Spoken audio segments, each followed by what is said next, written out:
হে everyone, আজকের ভিডিওটা newborn বেবিদের জন্য। তো আমাকে অনেকে এসএমএস করেছো, এমনকি কমেন্টেও জানিয়েছো নিউবর্নদের ওয়েট গেইন নিয়ে কীভাবে করবে।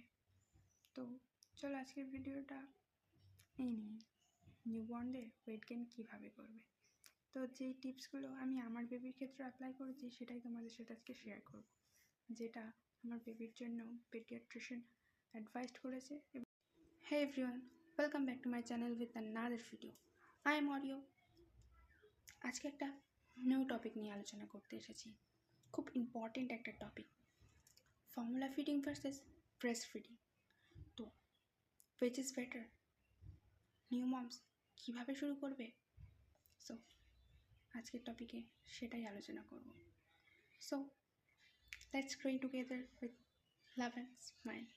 নিউবর্নরা খুব তাড়াতাড়ি ওয়েট গেইন করতে থাকে। জন্মের 10 থেকে 14 দিন পর থেকেই তাদের ওয়েট গেইন ধীরে ধীরে স্টার্ট হয়। এই সপ্তাহে 150 থেকে 200 গ্রাম পর্যন্ত ওয়েট তাদের আপস অ্যান্ড ডাউন হতে পারে, এটা নর্মাল। তবে এরম না হলে ডোন্ট ওয়ারি, চিন্তার কিছু নেই।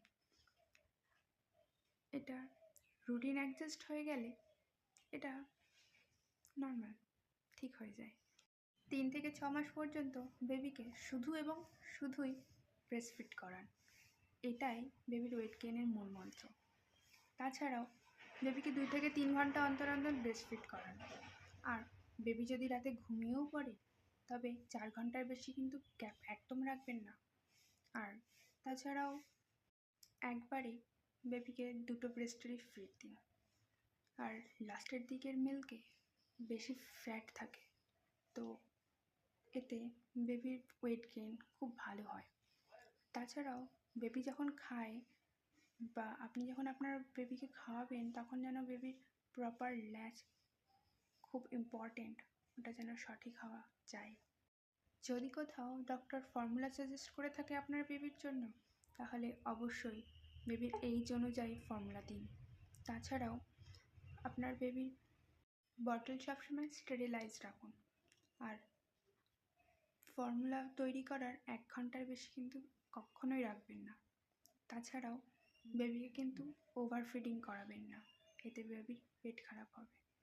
অনেক সময় বেবির খিদা পেলে সে নিজে থেকেই কিছু সাইন আমাদের দেখাতে থাকে, অনেকেই আমরা সেগুলো বুঝি না। তো বেবির ওয়েট গেইন না হওয়ার পেছনে এটাও একটা খুব গুরুত্বপূর্ণ কারণ। তো চলুন দেখে নিই কী কী সাইন বাচ্চারা দেখায়। তো 1, মুখে হাত দেওয়া, মুখ দিয়ে বিভিন্ন সাউন্ড করা, তাছাড়াও বারবার নড়াচড়া করা ইত্যাদি। তো এই সাইনগুলো যদি আপনি দেখে থাকেন আপনার বেবির ক্ষেত্রে, অবশ্যই নবজাতককে ফিড করান।